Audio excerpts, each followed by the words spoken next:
നമ്മൾ കഴിഞ്ഞ ദിവസം പറഞ്ഞ പോലെ തന്നെ നമുക്കിന്ന് ആർട്ട് ആൻഡ് സ്റ്റേഷനറി സെക്ടറിലേക്ക് കടക്കാം. സോ അവിടുത്തെ കമ്പനികൾ നമുക്ക് സ്റ്റഡി ചെയ്ത് തുടങ്ങാം. ഈ ഒരു സെക്ടർ മൊത്തത്തിൽ നമുക്ക് പറഞ്ഞ പോലെ ഡോംസ്, അതേപോലെ ഫ്ലെയർ, ലിങ്ക്, പറ്റിയാൽ ക്യാമലിൻ്റെ ഡേറ്റാസ് അങ്ങനെ PPT ഒന്നും അവരങ്ങനെ പബ്ലിഷ് ചെയ്യാറില്ല. എന്നാൽ ഈ 3 കമ്പനികൾ മെയിൻ ആയിട്ടുണ്ട്. സോ ഇവരുടെ 3 പേരുടെയും അതിൻ്റെ കൂടെ ക്യാമലിനൂടെ നമുക്ക് ചെയ്യാം. ഇവരാണ് 3 പേരാണ് ഈ ഒരു സെക്ടറിലെ മെയിൻ പ്ലേയേഴ്സ് എന്ന് പറയുന്നത്. ഇന്ന് നമ്മൾ പറയാൻ പോകുന്ന ഫ്ലെയറിനെ പറ്റിയിട്ടാണ്. ഫ്ലെയർ റൈറ്റിംഗ് ഇൻഡസ്ട്രീസ് എന്നാണ് കമ്പനിയുടെ പേര്. നമ്മൾ ആദ്യം ഇപ്പോൾ ചെയ്യാൻ പോകുന്നത് വെച്ചാൽ കമ്പനിയുടെ ബിസിനസ് എന്താണെന്ന് പറയും. ബിസിനസ് എന്താണെന്ന് ഡിസ്കസ് ചെയ്തതിന് ശേഷം നമുക്ക് അവരുടെ Q2 റിസൾട്ട് എങ്ങനെ ഉണ്ടെന്ന് നോക്കാം. അതിനുശേഷം അവരുടെ ഗൈഡൻസ് എന്തുണ്ട്, ഈ ഫിനാൻഷ്യൽ ഇയറിലേക്ക് അടുത്തതിലേക്കൊക്കെ ആയിട്ട് അവരുടെ ഗൈഡൻസ് എന്താണ്, അങ്ങനെ എന്തെങ്കിലും പറയുന്നുണ്ടെന്ന് നോക്കാം. അതിനുശേഷം നമുക്ക് വാല്യൂഷൻ നോക്കാം. അപ്പോൾ ഈ ആർട്ട് ആൻഡ് സ്റ്റേഷനറി നമ്മൾ പറയുന്ന സെക്ടറിൽ എന്ന് പറഞ്ഞാൽ നമ്മൾ ഇവർ മെയിനായിട്ട് ചെയ്യുന്നത് വെച്ചാൽ സ്റ്റേഷനറി പ്രൊഡക്റ്റുകൾ അല്ലെങ്കിൽ റൈറ്റിംഗ് ഇൻസ്ട്രുമെന്റ്സ് ഒക്കെയാണ് മെയിനായിട്ട് ഇവർ സെല് ചെയ്യുന്നത്. ഇവർ പ്രൊഡ്യൂസ് ചെയ്തിട്ട് അതാണ് മാനുഫാക്ചർ ചെയ്തിട്ട് സെല് ചെയ്യുന്നത്. റൈറ്റിംഗ് ഇൻസ്ട്രുമെന്റ്സ് എന്ന് പറഞ്ഞാൽ ഇവരുടെ മെയിൻ പ്രൊഡക്റ്റുകൾ എന്ന് പറഞ്ഞാൽ ഒന്ന് പെന്ന്, അതേപോലെ തന്നെ ക്രിയേറ്റീവ് സെഗ്മെന്റിൽ ഇവർ വർക്ക് ചെയ്യുന്നുണ്ട്. അതേപോലെ തന്നെ steel bottle and house holds എന്ന് പറയും. അതായത് നമ്മുടെ സ്റ്റീലിന്റെ ബോട്ടിലുകളും അതേപോലെ തന്നെ കിച്ചണിലൊക്കെ യൂസ് ചെയ്യുന്ന ചെറിയ ചെറിയ ജാറുകളും കാര്യങ്ങളൊക്കെ പ്ലാസ്റ്റിക്കിന്റെ. അതേപോലെ പെൻ ഒരു സെക്ടറാണെന്ന് ഞാൻ പറഞ്ഞു. ക്രിയേറ്റീവ് എന്ന് പറഞ്ഞാൽ പെയിന്റിങ്ങിന് വേണ്ടി യൂസ് ചെയ്യുന്ന അല്ലെങ്കിൽ എന്താ പറയുക കളർ പെൻസില് കാര്യങ്ങൾ, അങ്ങനത്തെ കാര്യങ്ങളൊക്കെയാണ് ക്രിയേറ്റീവ് സെക്ടറിൽ വരുന്നത്. ഇവർ എല്ലാ പ്രൈസ് റേഞ്ചിലും അവൈലബിൾ ആണ് ഇവരുടെ പ്രൊഡക്റ്റുകൾ എന്ന് പറയുന്നത്. ബിസിനസ്സിൽ ഇവരിപ്പോൾ ക്യാപെക്സിൽ കഴിഞ്ഞ ഫിനാൻഷ്യൽ ഇയറിൽ 130 കോടിയോളം ക്യാപെക്സിന് സ്പെൻഡ് ചെയ്തിരുന്നു. ഈ ഫിനാൻഷ്യൽ ഇയറിൽ അവർ പറയുന്നത് 80 തൊട്ട് 90 കോടി രൂപ വരെ ക്യാപെക്സിന് സ്പെൻഡ് ചെയ്യുന്നത്. അത് കമ്പനി എക്സ്പാൻഷൻ പ്ലാൻ ചെയ്യുമ്പോൾ അല്ലെങ്കിൽ ഫ്യൂച്ചറിലേക്ക് ഗ്രോത്ത് എക്സ്പെക്ട് ചെയ്യുമ്പോഴാണ് ക്യാപെക്സ് ചെയ്യുന്നത്. സോ 80 to 90 കോടിയാണ് ഈ ഫിനാൻഷ്യൽ ഇയർ. കഴിഞ്ഞതിൽ 130 കോടി, അതിനകത്ത് 39 കോടി, 80 to 90 കോടി ഈ ഫിനാൻഷ്യൽ ഇയറിലുള്ളതിൽ 39 കോടിയോളം അവർ Q2 സ്പെൻഡ് ചെയ്ത് കഴിഞ്ഞു. അവർക്ക് ഓൾറെഡി 11 മാനുഫാക്ചറിംഗ് ഫെസിലിറ്റിയാണ് ടോട്ടൽ. ഇപ്പം 2 വരുന്നുണ്ട്, അതോട് കൂട്ടിയിട്ട് 11 ഉള്ളത്. അതിനകത്ത് ഒരെണ്ണം ബ്രൗൺ ഫീൽഡ് എക്സ്പാൻഷൻ ആണ്. അതെന്ന് പറയുന്നത് പെൻസിലിന് വേണ്ടിയിട്ടാണ്. പിന്നീട് പുതിയൊരു ഗ്രീൻഫീൽഡ് ഫാക്ടറി വരുന്നുണ്ട്. അതെന്ന് പറയുന്നത് റൈറ്റിംഗ് ഇൻസ്ട്രുമെന്റ്സിന് വേണ്ടിയിട്ടാണ്. സോ ഇതിന് വേണ്ടിയിട്ടാണ് ഇവർ മെയിനായിട്ട് ഇപ്പോൾ ക്യാപെക്സ് സ്പെൻഡ് ചെയ്യുന്നത്. പിന്നെ അവരുടെ സബ്സിഡിയറിക്ക് വേണ്ടിയിട്ട് പിന്നെ എക്സ്പാൻഷന് വേണ്ടിയിട്ട് മൊത്തത്തിൽ ഓവറോൾ ഈ 80 to 90 crores ആണ് ഈ ഫിനാൻഷ്യൽ ഇയർ അവർ സ്പെൻഡ് ചെയ്യാനായിട്ട് ഉദ്ദേശിക്കുന്നത്. ഏകദേശം 144ഓളം പുതിയ പ്രൊഡക്റ്റുകൾ ഇപ്പോൾ അവർ ലോഞ്ച് ചെയ്തിട്ടുണ്ട്. 1120 മുകളിലാണ് അവരുടെ ടോട്ടൽ പ്രൊഡക്റ്റുകൾ എന്ന് പറയുന്നത്. സോ അത്തരം പ്രൊഡക്റ്റുകൾ കമ്പനിക്ക് അവൈലബിൾ ആണ്. അതായത് എല്ലാ പ്രൈസ് റേഞ്ചിലും അവർക്ക് പ്രൊഡക്റ്റുകൾ അവൈലബിൾ ആണ്. കമ്പനിയിൽ ഇപ്പോൾ ഓൾറെഡി ടെക് ട്രാൻസ്ഫോർമേഷൻ നടന്നിട്ടുണ്ട്. അവർ ഇന്റേണലി ആ ഒരു രീതിയിൽ, അതായത് ഇവരുടെ മാർജിൻസിനെ ഇമ്പ്രൂവ് ചെയ്യാനായിട്ട് അത് ഹെൽപ്പ് ചെയ്യാൻ ചാൻസ് ഉണ്ട്. മൊത്തത്തിൽ എഫിഷ്യൻസി കൂട്ടാനായിട്ട് അത് ഹെൽപ്പ് ചെയ്യും. PA CAD-നുമായിട്ട് ഇവർക്ക് ഓൾറെഡി ഒരു ടൈപ്പ് ഉണ്ട്. അവരുടെ പ്രൊഡക്റ്റുകൾ ഇവർ സെല് ചെയ്യുന്നുണ്ട്. അവർ ഗ്ലോബലി തന്നെ ഒരു ലീഡിംഗ് ആയിട്ടുള്ള ഒരു പെന്നിന്റെ മാനുഫാക്ചറാണ്. സോ ടോപ്പ് 3 വരുന്ന ഒരു പ്ലെയറാണ്. സോ അവരുമായിട്ട് ഇവർക്ക് ടൈപ്പ് ഉണ്ട്. അതേപോലെ തന്നെ മേപ്പഡ് ഫ്രാൻസ് എന്ന് പറഞ്ഞ പുതിയൊരു കമ്പനിയായിട്ട് ഇവർ ടൈപ്പ് എത്തിയിട്ടുണ്ട്. അവരുടെ ഇന്ത്യയിലെ മുഴുവൻ പ്രൊഡക്റ്റുകളും സെല് ചെയ്യാൻ പോകുന്നത് ഇവരാണ് സെല് ചെയ്യാൻ പോകുന്നത്. സോ ആ രീതിയിൽ ഇവർക്ക് ഗ്രോത്ത് എക്സ്പെക്ട് ചെയ്യുന്നുണ്ട്. ഇതൊക്കെ ആർട്ട് ആൻഡ് സ്റ്റേഷനറിയിൽ വരുന്ന, അല്ലെങ്കിൽ ഈ പറഞ്ഞ പോലെ പെന്നിന്റെ സെക്ടറിൽ വരുന്നതാണ്.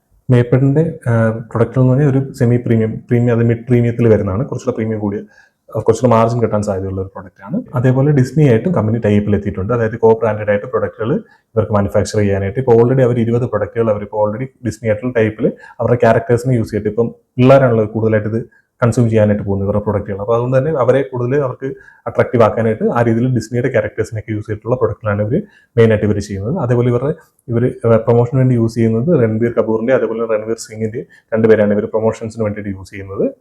കഴിഞ്ഞ ഫിനാൻഷ്യൽ ഇയറിൽ അവരുടെ ആഡിന് വേണ്ടി സ്പെൻഡ് ചെയ്ത 1% താഴെയാണ്. അതായത് പബ്ലിസിറ്റിയിൽ 1% താഴെയാണ് അവർ സ്പെൻഡ് ചെയ്തിരുന്നത്. ഇതിൽ അവർ അത് കൂട്ടാനായിട്ട് ഉദ്ദേശിക്കുന്നുണ്ടെന്നാണ് പറഞ്ഞത്. അത് നല്ലതാണ്. കാരണം കമ്പനി കൂടുതൽ എക്സ്പാൻഡ് ചെയ്യണമെങ്കിൽ ഹൈ ഗ്രോത്ത് വേണമെന്നുണ്ടെങ്കിൽ കൂടുതൽ എമൗണ്ട് ആഡിൽ സ്പെൻഡ് ചെയ്താലേ ഉള്ളൂ കൂടുതൽ ഗ്രോത്ത് ജനറേറ്റ് ചെയ്യാൻ പറ്റുള്ളൂ. സോ അതൊക്കെ ഒരു കമ്പനി ഗ്രോ ചെയ്യുന്ന കമ്പനി, ഗ്രോത്ത് എക്സ്പെക്ട് ചെയ്യുന്ന കമ്പനിയെ സംബന്ധിച്ചിടത്തോളം അതൊക്കെ ഒരു നല്ല കാര്യങ്ങളാണ്. ഇങ്ങനെയുള്ള കാര്യങ്ങൾക്ക് വേണ്ടിയിട്ട് ഫണ്ട് കൂടുതൽ സ്പെൻഡ് ചെയ്യുന്നത്. ഇനിയിപ്പോൾ ഇവരുടെ ബേസിക് ആയിട്ടുള്ള ഗ്രോത്ത് റേറ്റ് നോക്കിക്കഴിഞ്ഞാൽ 18.8, അതായത് ഏകദേശം 19% ആണ് അവരുടെ ഈ ക്വാർട്ടറിലെ സെയിൽസ് ഗ്രോത്ത് എന്ന് പറയുന്നത്. അതേപോലെ കമ്പനിക്ക് ഓപ്പറേറ്റിംഗ് ലിവറേജ് കിട്ടിയിട്ടുണ്ട്. പ്രോഫിറ്റ് ഗ്രോത്ത് എന്ന് പറയുന്നത് 30% ആണ്. 18-19%, ഓൾമോസ്റ്റ് 19% ഗ്രോ ചെയ്ത കമ്പനിയുടെ പ്രോഫിറ്റ് ഗ്രോത്ത് 30% മുകളിലാണ്. 30.4% ആണ് പ്രോഫിറ്റ് ഗ്രോത്ത് എന്ന് പറയുന്നത്. അതേപോലെ കമ്പനിയുടെ പ്രോഫിറ്റ് മാർജിൻ എന്ന് പറഞ്ഞാൽ 13.3 ആണ്. കുറച്ച് ഹയർ ലെവലിലാണ് ഈ മാർജിൻ നിൽക്കുന്നത്. ഈ ഒരു സെക്ടറിൽ തന്നെ അത്യാവശ്യം നല്ല മാർജിൻ കിട്ടുന്ന ഒരു കമ്പനിയാണ്. ഇവരുടെ റവന്യൂവിൽ മെയിനായിട്ട് കോൺട്രിബ്യൂട്ട് ചെയ്യുന്നത് പെന്നിൽ നിന്നാണ്. പെന്നിൽ നിന്നിട്ട് 80% മുകളിലാണ് കമ്പനിയുടെ റവന്യൂയിലേക്ക് കോൺട്രിബ്യൂട്ട് ചെയ്യുന്നത്. അതിനുശേഷം വരുന്ന ക്രിയേറ്റീവ്, അതിനുശേഷമാണ് സ്റ്റീൽ ബോട്ടിൽ വരുന്നത്. Steel bottle and house wear വരുന്നത്. കമ്പനിക്ക് ഇന്റർനാഷണലും ഡൊമസ്റ്റിക്കുമായിട്ട് കമ്പനി സെല് ചെയ്യുന്നുണ്ട്. അതിനകത്ത് ഇവർക്ക് ഓൺ പ്രൊഡക്റ്റുകളുണ്ട്. അതേപോലെ തന്നെ ഇവർ OEM ആയിട്ട് വർക്ക് ചെയ്യുന്നുണ്ട്. അതായത് മറ്റുള്ള ബ്രാൻഡുകൾക്ക് വേണ്ടി പ്രൊഡക്റ്റ് മാനുഫാക്ചർ ചെയ്ത് കൊടുക്കുന്നുണ്ട്. സോ OEM-ൽ ഇവർക്ക് ഡൊമസ്റ്റിക്കിലുള്ളൊരു മേജർ ആയിട്ടുള്ള ക്ലയന്റിനെ നേരത്തെ തന്നെ നഷ്ടപ്പെട്ടിരുന്നു. സോ അതുകൊണ്ട് തന്നെ ഡൊമസ്റ്റിക്കിൽ OEM-ൽ ഡീ ഗ്രോത്ത് ആണ്. അതേപോലെ എക്സ്പോർട്ടിൽ 50% മുകളിൽ 53% OEM ഗ്രോത്ത് ഉണ്ട്. അതേപോലെ ഇവരുടെ ഓൺ ബ്രാൻഡ് പ്രൊഡക്റ്റുകളിൽ ഡൊമസ്റ്റിക്കിൽ 19% ഗ്രോത്തും, അതേപോലെ എക്സ്പോർട്ടിൽ 32% ഗ്രോത്ത് റേറ്റ് എന്ന് പറയുന്നത്. അതായത് ഇവരുടെ സ്വന്തം പ്രൊഡക്റ്റ് എക്സ്പോർട്ട് ചെയ്തതിൽ 19%, എക്സ്പോർട്ട് ചെയ്തതിൽ 32%, ഡൊമസ്റ്റിക്കിൽ സെല് ചെയ്തതിൽ 19% ഗ്രോത്ത് റേറ്റ് ഉണ്ട്. OEM-ൽ ഡൊമസ്റ്റിക്കിൽ ഡീ ഗ്രോത്തും അതേപോലെ എക്സ്പോർട്ടിൽ ഗ്രോത്തും ഉണ്ട്. ഇവർ എക്സ്പോർട്ട് ഇപ്പോൾ ഇവർക്ക് കൂടുതലായിട്ട് ഗ്രോത്ത് കിട്ടുന്നത് സൗത്ത് അമേരിക്കയിൽ നിന്ന് അതേപോലെ തന്നെ മിഡിൽ ഈസ്റ്റിൽ നിന്നുമാണ്. പെൻ സെക്ടറിൽ നിന്ന് കമ്പനിക്ക് റവന്യൂ ഗ്രോത്ത് എന്ന് പറയുന്നത് 4% ആണ് ഉള്ളത് പെന്നിൽ നിന്ന്. ക്രിയേറ്റീവ് സെക്ടറിൽ നിന്ന് കമ്പനിക്ക് ഗ്രോത്ത് വന്നിരിക്കുന്നത് 70% ആണ്.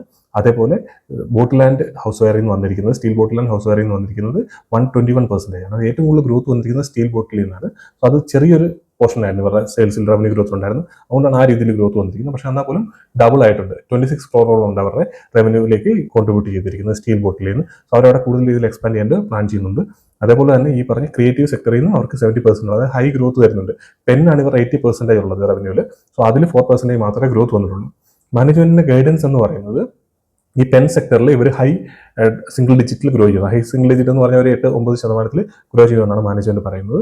സോ അങ്ങനെ നോക്കിയാൽ ഈ ഫിനാൻഷ്യൽ ഇയറിൽ ആ ഒരു ഗ്രോത്ത് അവർ മെയിൻറ്റെയിൻ ചെയ്യുമെന്നാണ് പറയുന്നത്. അപ്പോൾ ഈ ഹാഫ് ഇയറിൽ നോക്കിയാൽ ഏകദേശം 5-6% ഉള്ളൂ അവരുടെ H1-ൽ 4-5% ഉള്ളൂ അവരുടെ ഗ്രോത്ത് എന്ന് പറയുന്നത് പെൻ സെക്ടറിൽ. സോ അത് 8-9% എത്തണമെങ്കിൽ അടുത്ത Q3-ലും Q4-ലും 10% മുകളിൽ ഈ സെക്ടറിൽ നിന്ന് അവർക്ക് ഗ്രോത്ത് വരണം. സോ അതാണ് മാനേജ്മെന്റ് പറയുന്നത്. 1-2 തവണ അവരോട് ചോദിക്കുന്നുണ്ട്, അവരത് തന്നെയാണ് പറയുന്നത്. ഇതിൽ ഹൈ സിംഗിൾ ഡിജിറ്റ് ഗ്രോത്ത് എന്തായാലും ഉണ്ടാവുമെന്നാണ് പറയുന്നത് പെന്നിൽ. അതേപോലെ ക്രിയേറ്റീവ് സെക്ടറിൽ ഇവർ പറയുന്നത് 45-50% ഗ്രോത്ത് ആണ് കമ്പനി ടാർഗറ്റ് ചെയ്യുന്നത്. അതേപോലെ തന്നെ സ്റ്റീൽ ബോട്ടിൽ സെക്ടറിൽ ടാർഗറ്റ് ചെയ്യുന്നത് 50-55%. ഇങ്ങനെ ഗൈഡ് ചെയ്തിട്ട് മാനേജ്മെന്റ് മൊത്തത്തിൽ ബിസിനസിനെ പറ്റി ഗൈഡ് ചെയ്തിരുന്ന 15% ആണ് ഈ ഒരു ഫിനാൻഷ്യൽ ഇയറിലേക്ക്. ഇപ്പോൾ കമ്പനി ഗ്രോ ചെയ്യുന്നത് 17-18% H1-ൽ. സോ H2-ൽ നമുക്ക് ഈ ഒരു റേറ്റിൽ കമ്പനി ഗ്രോ ചെയ്യുമെന്ന് എക്സ്പെക്ട് ചെയ്യാം. എന്തായാലും 15% ആണ് മാനേജ്മെന്റ് ഗൈഡൻസ്. സോ അത് 15% തന്നെ ഗ്രോ ചെയ്താൽ തന്നെ കമ്പനിയുടെ കഴിഞ്ഞ ഫിനാൻഷ്യൽ ഇയറിലെ റവന്യൂ എന്ന് പറഞ്ഞാൽ ടോട്ടൽ 1,180 കോടിയാണ്. സോ അവിടുന്ന് 15% ഗ്രോ ചെയ്ത് കഴിഞ്ഞാൽ ഇപ്പോഴത്തെ ഗ്രോത്ത് H1 പ്ലസ് Q3 Q4-ൽ ഒരു 15% ഗ്രോത്തോടെ എക്സ്പെക്ട് ചെയ്താൽ 1,250 റവന്യൂ ജനറേറ്റ് ചെയ്യാൻ സാധ്യതയുണ്ട്. സോ അതേപോലെ ഇപ്പോഴത്തെ കഴിഞ്ഞ ഫിനാൻഷ്യൽ ഇയറിൽ അവരുടെ മാർജിൻ എന്ന് പറഞ്ഞാൽ പ്രോഫിറ്റ് മാർജിൻ എന്ന് പറഞ്ഞാൽ 11% ആണ്. സോ ഈ ഫിനാൻഷ്യൽ ഇയറിൽ ഇപ്പോൾ മാനേജ്മെന്റിനോട് ഇതിനെപ്പറ്റി സംസാരിക്കുമ്പോൾ മാനേജ്മെന്റ് മാർജിന്റെ കാര്യത്തിൽ ഹൈ കോൺഫിഡൻസ് ആണ് കാണിക്കുന്നത്. അവർ ഈ ഒരു മാർജിനിൽ നിന്ന് ഒരിക്കലും താഴേക്ക് പോലെന്നാണ് പറയുന്നത്. മാർജിൻ അവർ ഇംപ്രൂവ് ചെയ്യാൻ ട്രൈ ചെയ്തുകൊണ്ടിരിക്കുകയാണ്. മാർജിൻ എന്തായാലും താഴേക്ക് പോലെന്നാണ് പറയുന്നത്. സോ നമുക്കൊരു ഈ ക്വാർട്ടറിൽ 13% ആണ്, 13.3 ആണ്. നമുക്ക് ഓവറോൾ ഫിനാൻഷ്യൽ ഇയർ നമ്മളൊരു 11% എടുത്താൽ കമ്പനിയുടെ പ്രോഫിറ്റ് 140 കോടിക്ക് താഴെയാണ് വരുന്നത്. ആ 140-139 കോടി വെച്ചിട്ട് ഇപ്പോഴത്തെ മാർക്കറ്റ് ക്യാപ്പിനെ ഡിവൈഡ് ചെയ്താൽ നമുക്ക് അവരുടെ പി റേഷ്യോ എന്ന് പറഞ്ഞാൽ 23-ൽ താഴെയാണ് വരുന്നത്. ഇപ്പം 24-ന് അറൌണ്ട് 24 ആണ് കമ്പനിയുടെ പി റേഷ്യോ ഇപ്പോൾ അവൈലബിൾ.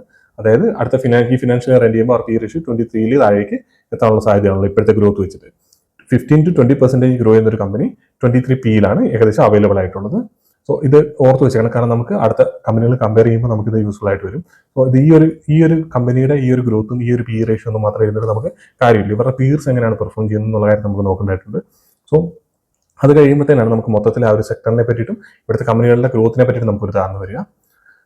കമ്പനിയുടെ സെയിൽസ് ഗ്രോത്തും കാര്യങ്ങളും എല്ലാം നല്ലതാണ്. 15% മുകളിൽ ഗൈഡ് ചെയ്യുന്നുണ്ട്. അതേപോലെ 30%ഓളം ഈ ക്വാർട്ടറിൽ അവർ പ്രോഫിറ്റ് ജനറേറ്റ് ചെയ്തിട്ടുണ്ട്. പി റേഷ്യോ ഞാൻ പറഞ്ഞ പോലെ 23-ന് അടുത്താണ് വരുന്നത്.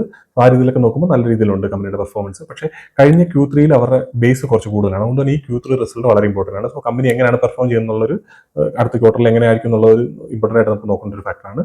അതേപോലെ കമ്പനിയുടെ പെർഫോമൻസിൽ ചില സമയങ്ങളിൽ ഇൻകൺസിസ്റ്റൻസി ഉണ്ടായിരുന്നു. ചിലപ്പോൾ നല്ല രീതിയിൽ ഗ്രോ ചെയ്യും, ചിലപ്പോൾ അവർക്ക് ഓപ്പറേറ്റിംഗ് ലിവറേജ് കിട്ടും, ചിലപ്പോൾ അത് കിട്ടുന്നില്ല. സോ അങ്ങനെ കുറച്ച് ഇൻകൺസിസ്റ്റൻസി ഉണ്ട്. അതുകൊണ്ട് തന്നെയാണ് ഇവരുടെ പി റേഷ്യോ ഈ രീതിയിൽ കിടക്കുന്നത്. നിങ്ങൾക്ക് ഇവരുടെ കോമ്പറ്റീറ്റർ ആയിട്ടുള്ള ഡോംസിന് നോക്കിയാൽ അവരുടെ പി റേഷ്യോ എവിടെയാണ്. സോ ഇവർ 15-20% ഗ്രോ ചെയ്യുമ്പോൾ ഡോംസ് 20-25 ഗ്രോ ചെയ്തിട്ട് അവരുടെ പി റേഷ്യോ എവിടെയാണെന്ന് നോക്കിയാൽ മനസ്സിലാവും. കൺസിസ്റ്റന്റ് ആയിട്ട് പെർഫോം ചെയ്യുന്ന ഒരു കമ്പനിയാണ്. സോ ഇവർ ഈ ഇൻകൺസിസ്റ്റൻസി ഒരു പ്രശ്നമാണ്. സോ അടുത്ത ക്വാർട്ടർ നമുക്ക് എന്തായാലും വെയിറ്റ് ചെയ്ത് നോക്കേണ്ടി വരും ഇവരെങ്ങനെ പെർഫോം ചെയ്യുന്നതെന്ന്. നമുക്ക് എന്തായാലും ഇനിയിപ്പോൾ അടുത്ത ഡോംസിന്റെ അത് കഴിഞ്ഞ് ലിങ്കിന്റെ വീഡിയോ ചെയ്യാം. അത് കഴിഞ്ഞിട്ട് നമുക്ക് ക്യാമലിനൂടെ ചെയ്തിട്ട് ലാസ്റ്റ് നമുക്ക് ഇവരെല്ലാം കൂടെ കമ്പയർ ചെയ്ത് ഒന്നിച്ച് ഒരു വീഡിയോയിൽ മൊത്തത്തിലുള്ള പെർഫോമൻസിനെ പറ്റിയിട്ട് ഈ സെക്ടറിനെ പറ്റിയിട്ട് നമുക്ക് ഡിസ്കസ് ചെയ്യാം. നമുക്ക് എന്തായാലും അടുത്തൊരു വീഡിയോയിൽ കാണാം.